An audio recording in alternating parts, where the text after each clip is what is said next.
Di tengah malam yang sunyi, saat bus kota melaju melewati jalanan sepi, tiba-tiba sirene meraung dan kaca-kaca pecah berterbangan. Aku, Aldo, terjebak dalam serangan yang bukan sekadar kekerasan biasa. Siapa yang menginginkan nyawaku, dan lebih dari itu, apa rahasia kelam di balik serangan brutal ini yang bisa mengguncang seluruh negeri? Langit sore itu tampak seperti kanvas yang dicoret-coret dengan semburat jingga dan kelabu. Aku duduk di bangku ketiga dari belakang. Seragam lapangan masih melekat di tubuhku. Keringat belum benar-benar kering sejak pelatihan selesai siang tadi. Bau logam dan tanah masih melekat di telapak tangan, meski sudah berkali-kali aku cuci di wastafel kecil terminal tadi. Jakarta seperti biasa, ramai dan macet. Tapi sore itu terasa agak lain. Terlalu tenang. Terlalu hampa. Bang, naik dari mana? Tanya sopir tua sambil menyalakan sebatang rokok yang tidak pernah benar-benar padam sejak tadi. Terminal Kampung Rambutan, Pak. Jawabku singkat. Sopir itu hanya mengangguk. Matanya tajam, tapi tubuhnya tampak rapuh. Tangannya gemetar saat menggenggam setir. Di kaca depan, sebuah gantungan kecil berbentuk rudal tergoyang pelan mengikuti guncangan jalan. Lucu, pikirku, benda kecil seperti itu bisa jadi pengingat masa lalu seseorang. Aku menarik napas dalam-dalam, mencoba mengendurkan otot yang masih tegang. Pelatihan hari itu menguras tenaga. Tapi justru kelelahan itu memberiku ketenangan. Di dunia ini, tidak banyak hal yang bisa kau kendalikan, tapi tubuhmu sendiri adalah senjata paling bisa dipercaya. Bus makin penuh. Penumpang datang satu per satu, dengan wajah letih dan diam yang khas dari orang-orang kota besar. Di seberangku duduk seorang ibu muda. Usianya sekitar 30, memeluk erat anak laki-lakinya yang tampaknya baru pulang sekolah. Anaknya memakai seragam SD, wajahnya bersih dan polos, seperti halaman buku yang belum disentuh tinta. Di sebelah mereka, duduk seorang pemuda berkacamata dengan ransel besar di pangkuannya. Ia diam saja, menunduk, sibuk menatap layar ponselnya. Tapi gerak matanya sesekali melirik ke sekitar. Terlalu sering, terlalu curiga. Aku memperhatikannya sebentar, lalu mengalihkan pandangan keluar jendela. Gedung-gedung menjulang seperti dinding penjara, memantulkan bayangan senja yang panjang dan suram. Bus mulai melaju. Mesin tua meraung, bergetar, lalu bergerak perlahan meninggalkan terminal. Tujuan akhir, Cikampek, kata sopir itu setengah berteriak. Aku hanya mengangguk pelan. Selama 20 menit pertama, semuanya berjalan biasa saja. Jalanan ramai, suara klakson bersahutan. Di belakang, dua ibu-ibu sedang bercakap tentang harga minyak goreng yang naik lagi. Di depan, sopir dan keneknya berdiskusi soal jalur mana yang paling lancar. Aku mendengarkan separuh telinga, separuh lainnya masih sibuk memproses kejadian-kejadian pelatihan tadi. Namun, sekitar 20 menit kemudian, suasana berubah. Bus berhenti mendadak di pinggir jalan yang sepi. Tak ada kendaraan lain, tak ada toko atau lampu jalan. Hanya rimbun pepohonan dan jalan kecil yang membelah hutan kota. "Kenapa berhenti, Pak?" tanya salah satu penumpang dari depan. Sopir tidak menjawab. Matanya menatap tajam ke arah jalan di depan. Wajahnya berubah, seperti mengenali sesuatu atau seseorang. Aku berdiri pelan, mendekati jendela. 2 motor berhenti melintang di jalan. 3 pria turun dari sana, mengenakan jaket hitam bertuliskan ormas yang tidak asing di telingaku. Grib. Salah satu dari mereka memegang tongkat besi. Yang lain menyimpan sesuatu di balik pinggangnya. Entah senjata, entah hanya ancaman kosong. Aku menarik napas dalam-dalam. Refleks militerku aktif. Jantungku berdetak lebih cepat, tapi napas tetap stabil. Dalam pikiranku, langsung terbentuk peta situasi. Jumlah musuh, posisi penumpang, potensi perlindungan, dan jalur pelarian. "Pak, ayo lanjut jalan," seru seorang, pria dari bangku depan. Sopir menggertakkan gigi, tapi tidak beranjak. Matanya tetap menatap ke depan, seperti tahu sesuatu yang kami tidak tahu. Kenek bus membuka pintu sedikit, mengintip keluar. Pria bermasker dari luar mendekat, mengetuk pelan pintu bus. Tok, tok, tok. Numpang lewat, Pak. Tapi kalau enggak, buka pintu sekarang. Bisa jadi enggak semua orang pulang malam ini. Ucapnya tenang, terlalu tenang. Beberapa penumpang mulai panik. Ibu yang duduk di seberangku memeluk anaknya erat-erat. Pemuda berkacamata itu berdiri, ingin bicara dengan sopir, tapi suaranya gemetar. Ada apa ini? Kenapa enggak jalan? Aku berdiri. Perlahan tapi pasti. Suaraku tenang. Tenang semua. Tetap di tempat masing-masing. Jangan buat gerakan aneh.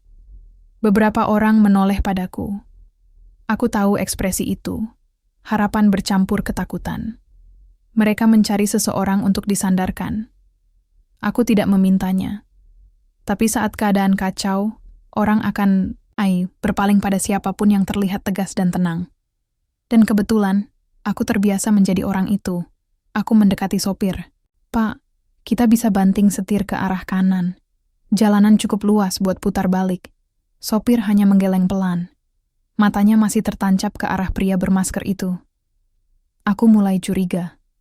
Ada sesuatu di balik tatapannya. Pak, Bapak kenal mereka? Ia menatapku. Lalu menjawab lirih. Satu dari mereka, dulu anak saya. Jantungku mencelos. Dunia seperti berhenti sesaat. Sebelum aku sempat bertanya lebih lanjut, terdengar suara keras di luar. Buka pintu, sekarang. Tongkat besi menghantam kaca. Beberapa penumpang menjerit. Anak kecil menangis. Kekacauan mulai tumbuh dari pinggiran. Dan saat itu, aku tahu. Perjalanan pulang ini bukan perjalanan biasa. Tok, tok, tok. Bunyi ketukan di pintu bas yang tadi terdengar tenang. Kini berubah menjadi pukulan kasar yang membuat getaran menjalar ke seluruh badan kendaraan. Tongkat besi menghantam kaca di sebelah sopir. Retaknya membentuk jaring laba-laba. Penumpang teriak. Anak-anak menangis. Bau ketakutan mulai tercium di udara. Aku berdiri tegak di tengah lorong bas. Napasku tetap tenang, tapi detak jantungku mulai berpacu lebih cepat. Ini bukan latihan. Ini nyata. Pak, kita harus pergi sekarang. Desaku ke sopir, yang masih duduk kaku di balik setir. Wajahnya pucat. Tangan tuanya menggenggam kemudi erat, tapi tak ada tanda ia akan menyalakan mesin. 1 detik, 2 detik, 3. Tak ada reaksi. Akhirnya aku mengambil langkah sendiri. Aku melangkah ke belakang, mendekati bagian pintu darurat. Aku ketuk kaca kecilnya. Terkunci dari dalam, tapi mekanismenya sederhana. Bisa kubuka paksa kalau perlu. Semua tenang, seruku ke seluruh penumpang. Jangan bergerak sendiri. Tetap duduk. Saya akan cari jalan keluar. Pemuda berkacamata, yang tadi sibuk dengan ponselnya menatapku. Matanya penuh kecemasan. Tapi ada sesuatu yang aneh. Ia tidak tampak seperti orang biasa yang ketakutan. Lebih seperti seseorang yang tahu lebih banyak daripada yang ia tunjukkan. Aku menatapnya balik. Kamu siapa? Ia terkejut. Mahasiswa. Saya cuma mau pulang. Aku mendekat. Kamu bawa sesuatu? Mereka mencari kamu? Tidak. Sumpah. Matanya bergetar. Tangannya memegang ranselnya erat-erat. Aku mencatat itu dalam pikiranku. Bukan waktu untuk interogasi, tapi aku tak bisa abaikan. Dari luar, terdengar suara mobil datang. Lalu motor lain menyusul. Suara knalpot-knalpot kasar membelah sunyi jalanan. Kulirik dari celah kaca, ada lebih dari 5 orang sekarang. Mereka memakai jaket yang sama, lambang yang sama, grip. Ini bukan kebetulan. Ini penyergapan. Mereka tidak sekadar ingin naik, mereka menunggu. Aku melangkah ke depan bas, ke arah sopir yang kini gemetar hebat. Pak, buka pintunya. Biar saya yang hadapi. Mereka tidak bisa. Mereka bukan orang sembarangan. Kalau kau buka pintu, kita semua bisa mati. Aku menarik napas dalam-dalam. Kalau kita diam di sini, mereka akan masuk paksa. Kita juga mati. Sopir menunduk. Aku bisa lihat ada sesuatu yang berkecamuk dalam dirinya. Ketakutan, penyesalan, mungkin juga rasa bersalah. Aku tak menunggu izin. Tanganku bergerak cepat ke panel pintu otomatis dan menekan tuas manualnya. Pintu depan mengeluarkan suara mendesis dan terbuka perlahan. Langkah kaki berat naik ke anak tangga. Satu persatu, 4 pria bertubuh kekar masuk ke dalam bus. Salah satunya membawa tongkat besi. Satunya lagi menenteng tas kecil yang tampak, seperti berisi alat pemukul. 2 lainnya bertangan kosong, tapi sorot mata mereka cukup jadi ancaman. Mereka berdiri di tengah lorong. Turunkan semua orang, perintah pria tertinggi. Suaranya dingin. Matanya menyapu seluruh isi bus. Aku berdiri di antara mereka dan penumpang. Tidak ada yang turun, kataku mantap. Mereka saling pandang, lalu tertawa kecil. Kau siapa? Tentara ya? Aku diam. Kami nggak urus pangkat. Di sini, yang punya, jalan kami. Tanganku sudah bersiap. Jari-jariku mengepal di sisi paha. Semua ototku tegang, siap bergerak. Aku hanya butuh satu alasan, satu saja. Lalu mereka menyerang. Tongkat pertama melayang ke arah kepala. Aku menunduk cepat, lalu menyikut perut si pemukul. Dia terbatuk keras, mundur 2 langkah. Yang satunya melompat maju, tapi aku memutar badan dan menendang lututnya. Suara krek terdengar jelas saat ia jatuh mengerang. 2 lainnya menyerbu. Satu memukul dari kanan, satu lagi berusaha mendorongku. Aku menghindar, tapi kali ini sedikit terlambat. Tinju mengenai bahuku, membuat tubuhku oleng ke sisi kursi. Sakitnya tajam, tapi tak cukup untuk menjatuhkanku. Aku bangkit lagi, lebih marah dari sebelumnya. Kupukul dagu salah satu dari mereka dengan telapak tangan terbuka. Dia terhuyung. Lalu kutarik leher jaketnya dan kusundul wajahnya keras-keras. Darah muncrat dari hidungnya.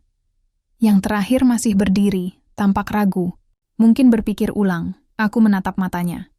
1 langkah lagi, dan kau ikut teman-temanmu. Dia mundur perlahan, lalu turun dari bus dengan wajah kecut. Penumpang terdiam, nafas tertahan.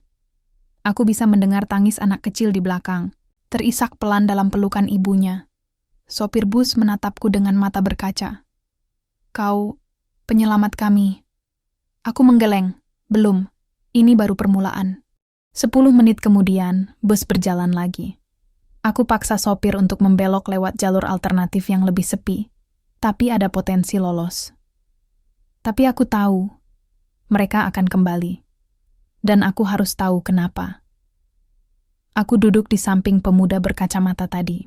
Ia menggenggam ranselnya seperti hidupnya tergantung di dalamnya. Kau belum jawab, kenapa mereka incar kamu? Aku tidak tahu, jawabnya. Tapi kali ini tanpa meyakinkan. Aku mendesah. Jangan bohong. Aku butuh semua informasi kalau kita mau keluar hidup-hidup. Akhirnya, ia bicara. Pelan, terbata. Aku punya data. Tentang mereka. Tentang Grib. Aku dapat dari kakakku yang wartawan. Dia dibunuh seminggu lalu. Sebelum itu dia kirimkan semua file ke emailku. Aku menatapnya lekat-lekat. Jadi ini bukan sekadar penyerangan. Ini penyergapan untuk membungkammu. Dia mengangguk. Aku mengusap wajah. Dalam hati, mulai merancang ulang semuanya. Ini bukan sekadar soal bertahan. Ini sudah jadi misi. Tiba-tiba suara tembakan terdengar dari luar. Peluru menembus kaca belakang, memecahkannya jadi pecahan tajam. Semua orang menunduk. Sopir berteriak. Bus oleng. Aku berdiri cepat, menarik mahasiswa itu ke bawah bangku. Semua tiarap. 1 peluru lagi menembus kaca depan, nyaris mengenai kepala sopir. Ia menginjak rem mendadak, bus berhenti. Di tengah jalan sunyi yang tak berujung. Aku tahu ini jebakan. Sunyi bukan pertanda aman. Sunyi adalah pangkal dari kekacauan yang lebih besar.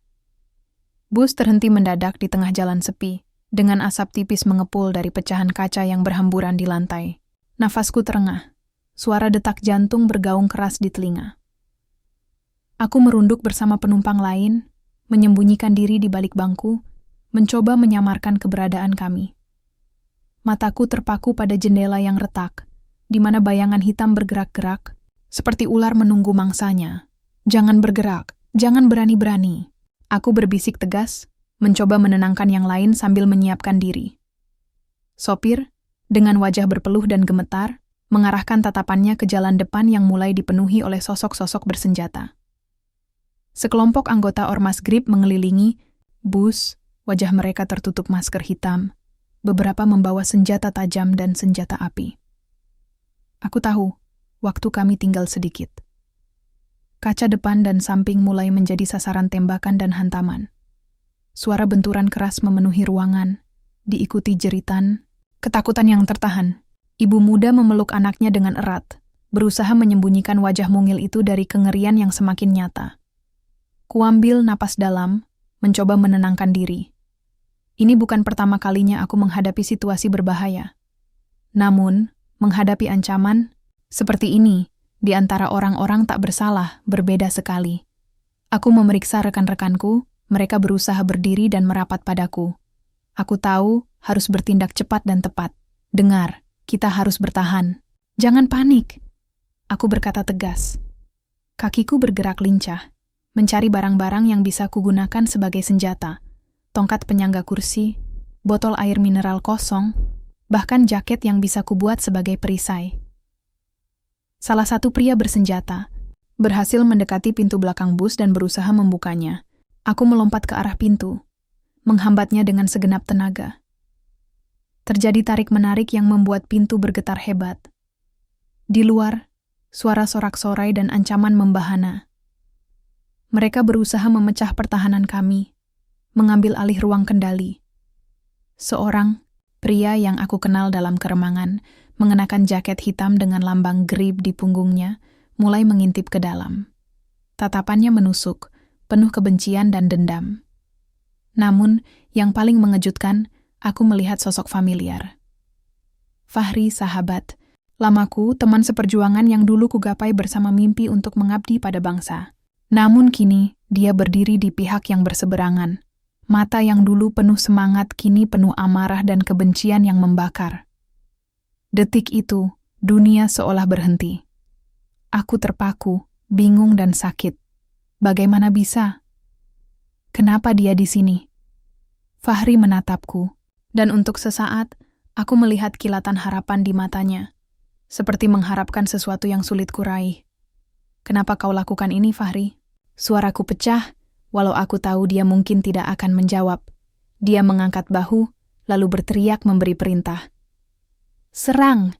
Ambil alih bus ini sekarang juga! Suara dentuman keras mengikuti. Kaca pecah, dan asap mulai memenuhi ruangan. Aku merasakan panas yang menyengat, jantung semakin berdegup kencang. Pertempuran sesungguhnya dimulai. Aku menggerakkan tubuh, melindungi penumpang yang berteriak ketakutan. Dalam kekacauan itu, aku melawan satu persatu anggota Grip.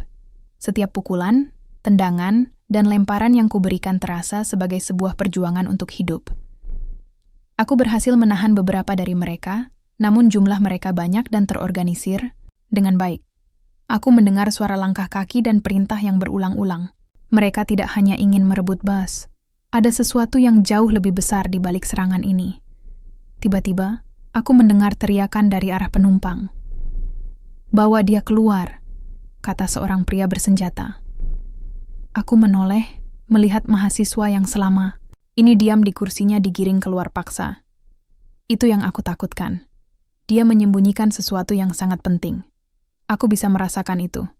Dengan sisa tenaga, aku menyerbu ke arah mereka. Perkelahian menjadi brutal. Aku berhasil membebaskan mahasiswa itu dan menariknya kembali ke dalam bus. Tapi situasi sudah di luar kendali. Fahri muncul di depan pintu, menatapku dengan wajah penuh luka. "Kau tidak mengerti, Aldo. Aku lakukan ini demi sesuatu yang lebih besar." Suaranya penuh kepedihan yang menggetarkan. Aku terdiam, mencoba mencari makna di balik kata-katanya. Tapi ini salah jalan, Fahri. Kita bukan musuh. Dia menggeleng, melangkah mundur. Aku tahu, saat ini kami bukan lagi teman. Kami adalah... Lawan bus mulai terbakar di sisi luar, asap semakin pekat. Suara sirene terdengar jauh, tanda bantuan datang. Tapi aku tahu, aku harus bertindak sekarang, karena setiap detik bisa berarti akhir dari semuanya. Asap pekat sudah mulai masuk ke dalam bus, mengaburkan pandanganku. Bau terbakar menusuk hidung, menggerakkan refleks muntah. Para penumpang berdesak-desakan, sebagian panik, sebagian berusaha menenangkan anak-anak yang mulai menangis histeris. Aku menggenggam tangan ibu muda itu dengan kuat, mencoba menularkan ketenangan walau hatiku sendiri bergejolak. Tenang, Bu. Kita harus tetap tenang dan cari jalan keluar, kataku seolah aku sendiri meyakinkan diriku. Sopir, yang selama ini diam membatu, kini bangkit dan berusaha menyalakan mesin kembali. Namun, asap yang masuk ke ruang mesin membuatnya sulit. Aku coba, tapi mesin ini sudah hampir mati, katanya putus asa. Di luar, suara gaduh semakin keras. Aku tahu mereka tak akan mundur. Ormas itu mengurung kami seperti hewan di dalam sangkar. Tembakan ke udara untuk mengintimidasi semakin sering. Aku menoleh ke mahasiswa berkacamata, yang kini memegang sebuah flash drive dengan erat di tangan kirinya. Wajahnya penuh luka dan keringat, tapi matanya tajam penuh tekad. Aku harus sampaikan ini ke pihak yang benar, katanya. Aku akan lindungi kamu, jawabku sambil menyiapkan posisi bertahan. Pintu belakang bus bergetar hebat. Ada yang mencoba menerobos. Aku mengangkat kursi dan memukul tangan salah satu penyerang. Dia terhuyung mundur. Tiba-tiba, sorot mataku tertuju ke sosok yang selama ini ku benci sekaligus ku percaya. Fahri. Dia berdiri di luar, dengan mata menyala-nyala. Di tangan kirinya, ada pistol yang mengarah ke kami. Wajahnya berkeringat. Ekspresinya campur aduk antara marah, sedih dan bimbang. Kau harus menyerah, Aldo. Aku tidak ingin bertempur denganmu, teriaknya. Aku menggeleng pelan. Kau sudah pilih jalanmu sendiri, Fahri. Aku tak akan membiarkanmu mencelakai orang-orang ini. Senyum pahit menghiasi wajahnya. Ini bukan tentang mereka, Aldo. Ini tentang keadilan yang selama ini kita cari. Saat aku hendak membalas, ledakan terjadi di bagian belakang bus. Api membumbung tinggi, melalap kaca dan besi. Suara jeritan makin keras, kepulan asap makin pekat. Aku harus bertindak. Tanpa pikir panjang, aku menerobos asap dan kobaran api, menuntun penumpang ke arah pintu darurat di sisi lain bus. Namun, jalan itu terhalang oleh tumpukan kayu yang sengaja dibakar, membuatnya seperti dinding api yang mustahil dilalui. Panik. Menggelayuti penumpang, aku lihat seorang ibu jatuh terduduk, menggenggam anaknya yang sesenggukan. Aku meremas bahu mahasiswa itu. Kamu tahu ada jalan lain? Dia mengangguk. Ada lorong kecil di bawah jendela darurat. Aku melihatnya tadi. Kami harus bergerak cepat. Dengan bantuan beberapa penumpang kuat, kami membuka panel bawah jendela darurat itu. Setelah beberapa menit yang terasa seperti seabad, lorong sempit itu terbuka. Ini satu-satunya jalan keluar, kataku. Satu persatu penumpang mulai merangkak keluar dari lorong itu. Aku memastikan tak ada yang tertinggal. Tiba-tiba, pintu depan bus terbuka paksa.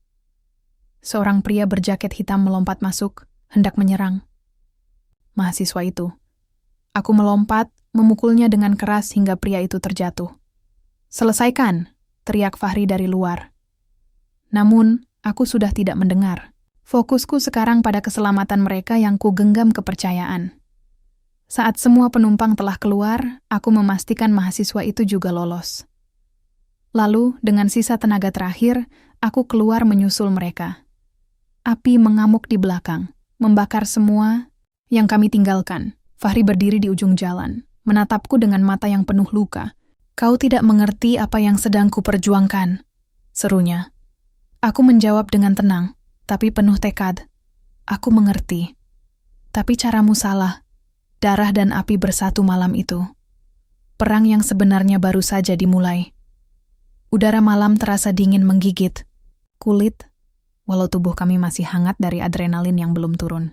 Aku duduk di pinggir jalan, memegangi kepala mahasiswa itu yang mulai menunjukkan tanda kelelahan. Napasnya tersengal, tapi matanya tetap fokus, seperti ada beban yang tak bisa lepas dari pikirannya. Aku menatapnya lama, mencoba membaca apa yang sebenarnya tersembunyi di balik sosoknya yang rapuh ini. Kau yakin data itu benar? Tanyaku pelan. Dia mengangguk lemah. Iya. Aku sudah cek ulang. Data itu bukan hanya soal ormas GRIP, tapi juga keterlibatan pejabat tinggi yang selama ini menutup mata. Aku merasa tubuhku gemetar. Ini lebih besar dari yang kukira. Bukan cuman soal geng-geng jalanan atau kekerasan biasa. Ada jaringan yang jauh lebih dalam dan berbahaya. Kita harus bawa ini ke komando pusat, ujarku dengan suara berat. Dia menatapku dan berkata, tapi aku takut mereka tidak percaya. Atau lebih parah, mereka yang terlibat akan membungkam kita. Aku menghela napas panjang. Kalau begitu, kita harus cari bukti lebih kuat. Dan aku akan jaga kamu sampai saat itu. Dia tersenyum tipis, dan untuk pertama kali aku melihat secercah harapan di matanya. Tapi saat itu juga, aku merasakan sesuatu yang aneh. Bayangan hitam muncul dari balik pepohonan. Sosok-sosok yang kami coba hindari. Kita tidak aman di sini, kataku cepat. Kami berdua bangkit, berlari ke arah jalan utama. Yang lebih ramai, berusaha mencari tempat aman. Suara kendaraan yang lewat membuatku sedikit lega, setidaknya ini bukan tempat yang benar-benar terpencil. Namun, ketika kami tiba di pos polisi kecil, sesuatu yang tidak kuharapkan terjadi. Petugas di sana menatap kami dengan dingin. Tak ada tanda, empati atau kesiapan untuk membantu. Kami tidak bisa berurusan dengan kasus ini, kata salah satu petugas sambil memalingkan wajah. Rasa marah dan kecewa menggerogoti hatiku. Ini tentang keselamatan banyak orang. Kami butuh bantuan, desaku. Tapi, suara mereka tetap dingin dan menolak. Aku tahu, ini bukan sekadar ketidakpedulian biasa. Ada sesuatu yang lebih gelap di balik penolakan mereka. Aku menggenggam tangan mahasiswa itu. Kita harus cari cara lain. Di saat itulah ponselku bergetar. Pesan masuk dari nomor tak dikenal. Aku membuka pesan itu. Hanya satu kalimat. Jangan percaya siapapun. Mereka semua terlibat. Dada ini sesak. Aku menatap mahasiswa itu, dan di matanya, aku melihat ketakutan yang sama. Janji terucap dalam hati. Aku tidak akan menyerah. Tidak kali ini. Aku harus mengungkap semua ini. Untuk teman-teman yang terluka. Untuk sahabat yang berkhianat. Untuk negeri yang aku cintai. Kegelapan malam menyelimuti kami. Saat aku dan mahasiswa itu bersembunyi di sebuah rumah kosong di pinggir kota. Suara langkah dan kendaraan yang berlalu lalang terasa jauh, tapi tidak menghapus kegelisahan yang merambat di tulang-tulangku.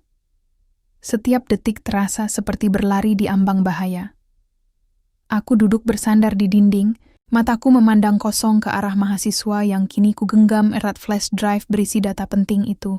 Dia menunduk, wajahnya lelah namun matanya tetap penuh tekad. Kenapa kau membawa data ini sendirian? Tanyaku akhirnya, memecah sunyi. Dia menghela napas panjang. Awalnya, aku tidak percaya. Tapi setelah mendapat ancaman, aku tahu aku harus bertindak. Aku tidak bisa membiarkan mereka berkuasa tanpa perlawanan. Aku mengangguk pelan, memahami keberaniannya yang luar biasa. Namun, pikiranku terus tertuju pada sosok yang selama ini membayang. Fahri, teman lama yang kini menjadi musuh. Pengkhianat yang melukai lebih dalam dari luka fisik. Ku coba mengingat kembali percakapan terakhir kami. Tatapan matanya yang penuh amarah, suara yang bergetar saat mengucapkan kata keadilan. Tapi keadilan macam apa yang dia cari? Sampai rela mengorbankan nyawa orang tak bersalah? Di saat itulah suara pintu diketuk pelan. Aku dan mahasiswa itu terkejut. Dalam sekejap, aku meraih gagang pintu dan membuka dengan sigap. Seorang pria berpakaian rapi berdiri di depan, wajahnya tampak familiar, tapi aku tidak bisa langsung mengenalinya. Kau Aldo, bukan? Suaranya tenang. Aku mengangguk waspada. Siapa? Kau? Pria itu tersenyum tipis. Namaku Arman. Aku di sini untuk membantu kalian. Aku merasakan kejanggalan. Mengapa kami harus percaya padamu? Dia melangkah masuk, meletakkan selembar kertas di meja. Aku tahu tentang serangan di bus itu, dan aku tahu siapa yang sebenarnya berada di balik ormas GRIP. Hatiku berdegup cepat. Jadi kau tahu lebih banyak? Dia mengangguk. Ya, aku adalah mantan anggota Intel yang selama ini diam karena takut. Tapi sekarang, aku tidak bisa lagi membiarkan korupsi dan kekerasan merajalela. Aku menatapnya, antara percaya dan curiga. Tiba-tiba, teleponku bergetar. Sebuah pesan masuk dari nomor yang sama dengan sebelumnya. Waspadalah, pengkhianat ada di sekitarmu. Detik itu juga, aku merasakan dinginnya pengkhianatan merayap masuk. Siapa di antara kami yang sebenarnya tidak bisa dipercaya? Arman melihat pesan di layar ponselku dan wajahnya berubah. Kita harus bergerak cepat. Mereka tahu keberadaan kita. Aku mengangguk tegas. Apa rencanamu? Dia mengeluarkan peta kecil dan menunjuk beberapa titik merah. Ini tempat-tempat aman yang bisa kita tuju. Tapi yang terpenting, kita harus mendapatkan bukti lebih kuat sebelum mereka menghilangkan semuanya. Saat kami bersiap meninggalkan tempat itu, aku mendengar suara langkah berat di luar. Pintu diketuk keras, suara Fahri terdengar di baliknya. Aldo, aku datang untuk bicara. Jantungku berdegup kencang. Aku tahu, pertemuan ini bisa menjadi titik balik. Aku menatap mahasiswa itu dan Arman, dan berkata, ini saatnya aku menghadapi masa lalu. Pintu rumah yang kami tempati tadi diketuk dengan keras. Suara langkah berat mengisi lorong yang sepi. Nafasku memburu, jantung berdetak seperti hendak meledak. Aku tahu siapa yang datang, Fahri. Ketika pintu terbuka, sosoknya berdiri di sana. Wajahnya penuh luka dan kelelahan, tapi matanya tetap tajam, penuh tekad. Aldo, suaranya berat. Aku tidak di sini untuk berperang. Aku ingin bicara. Aku mengerutkan dahi, menahan amarah yang siap meledak. Kita sudah kehilangan terlalu banyak, Fahri. Kenapa kau memilih jalan ini? Dia menghela napas panjang. Aku percaya ini satu-satunya cara untuk menghentikan korupsi dan ketidakadilan yang sudah mengakar di negara ini. Aku tidak bisa lagi diam. Aku memandangnya tajam. Tapi caramu, serangan di bus itu membawa kematian dan ketakutan. Ada anak-anak, ibu-ibu. Kau lupa itu. Fahri menunduk sejenak, lalu menatapku penuh kesungguhan. Aku tidak lupa, tapi aku juga tidak bisa melihat mereka yang berkuasa terus menyalahgunakan kekuasaan. Aku ingin perubahan, Aldo, tapi perubahan tidak pernah mudah. Suasana hening. Aku berusaha memahami alasan di balik pengkhianatannya, tapi hati dan naluriku berkata lain. Tiba-tiba, mahasiswa yang selama ini kami lindungi berdiri dan berkata, jika benar kau ingin perubahan, buktikanlah. Jangan lewat kekerasan. Fahri menatapnya dan mengangguk pelan. Aku ingin bicara soal itu. Kami bertiga duduk, di antara reruntuhan harapan dan kepedihan masa lalu. Fahri mengeluarkan sebuah amplop. Ini bukti keterlibatan pejabat tinggi dengan Ormas Grip. Mereka menggunakan kekuatan bayangan untuk mengendalikan kekuasaan. Aku membuka amplop itu, melihat dokumen dan foto-foto yang cukup membekukan darah. Ini bukan sekadar cerita kelam, tapi realita yang menjerat kami semua. Kenapa kau simpan ini sendirian? Tanyaku. Aku takut. Aku tidak tahu harus ke siapa. Aku ingin kau yang membantuku. Tiba-tiba, suara langkah mendekat. Kami terkejut. Arman masuk dengan wajah tegang. Mereka menemukan kita. Kita harus pergi sekarang. Lampu tiba-tiba mati, menggantikan kegelapan yang membuat semuanya semakin mencekam. Teriakan dan suara tembakan terdengar dari luar. Aku meraih tangan Fahri. Kita harus bertahan bersama. Malam itu, pengkhianatan dan persahabatan diuji dalam kobaran, api yang tidak hanya membakar bangunan, tapi juga hati kami. Gelap menyelimuti ruangan saat suara tembakan menggema dari luar. Jantungku berdegup kencang. Setiap detik terasa seperti ujian antara hidup dan mati. Aku menatap Fahri yang duduk di seberang. Wajahnya yang dulu ku kenal kini berubah menjadi bayang-bayang penuh luka dan beban yang sulit kuurai. Aldo, suaranya serak tapi tegas. Aku ingin kau tahu, Semua ini bukan tentang aku melawan kau.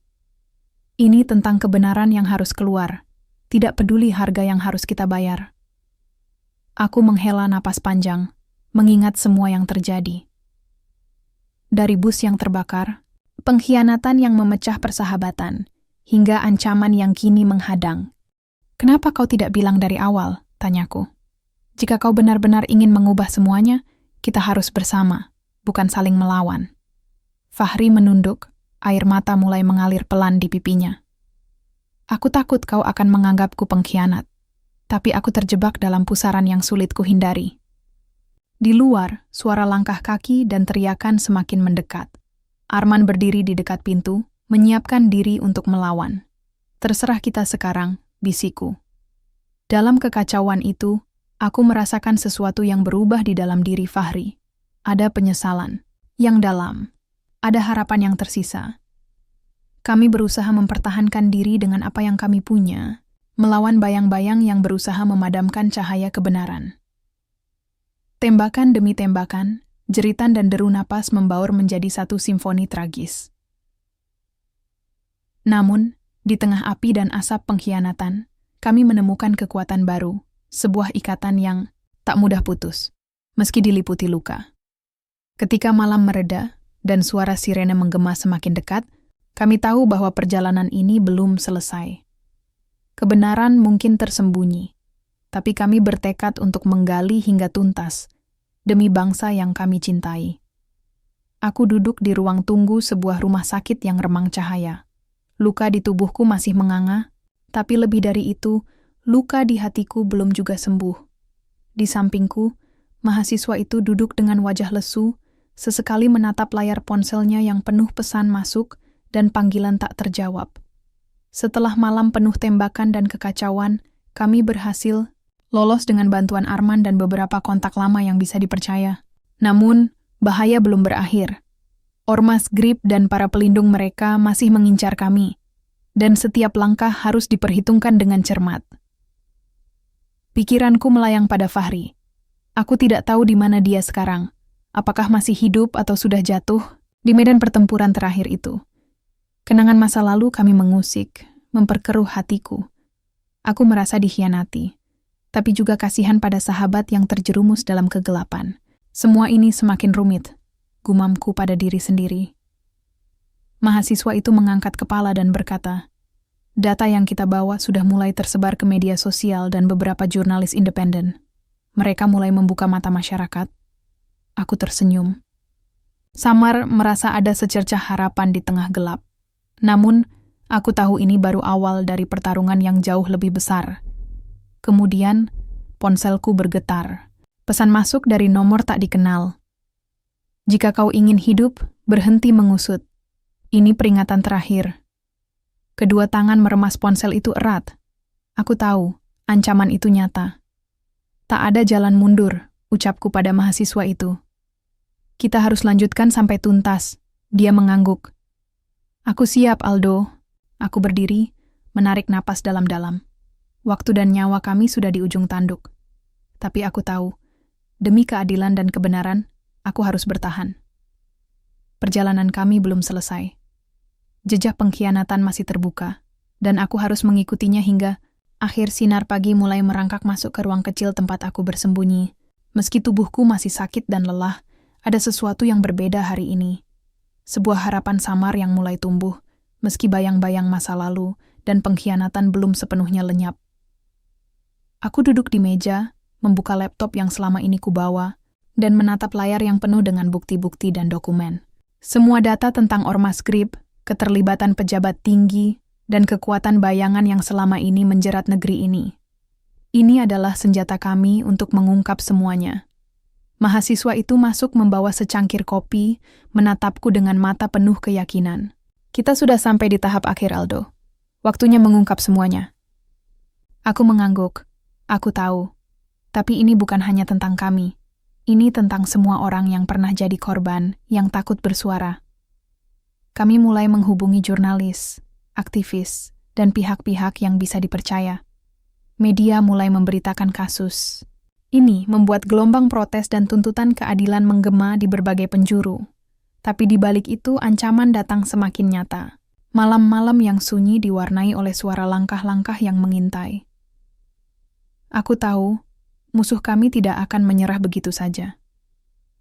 Salah satu malam, saat aku dan mahasiswa itu sedang menyusun laporan terakhir, pintu terbuka tiba-tiba. Sosok yang kukira sudah hilang, Fahri. Dia masuk dengan wajah penuh penyesalan dan luka. Aldo, aku datang bukan untuk melawan lagi. Aku ingin membantu kalian menyelesaikan ini. Aku menatapnya lama, merasakan dilema yang mendalam. Namun, aku tahu, demi masa depan yang lebih baik, aku harus percaya lagi. Kita harus bersama, kataku akhirnya. Malam itu, kami bertiga menyusun rencana terakhir untuk menggulung jaringan gelap itu. Keesokan harinya, dengan dukungan publik dan aparat yang jujur, operasi besar dilakukan. Ormas GRIP dibongkar, pejabat korup ditangkap, dan suara rakyat mulai didengar. Aku berdiri di tengah kerumunan, merasakan angin perubahan yang segar. Luka dan pengkhianatan masih terasa, tapi aku yakin ini adalah awal dari perjalanan baru. Aku menatap ke langit yang cerah, mengucapkan janji dalam hati. Untuk negeri ini, aku akan terus berjuang.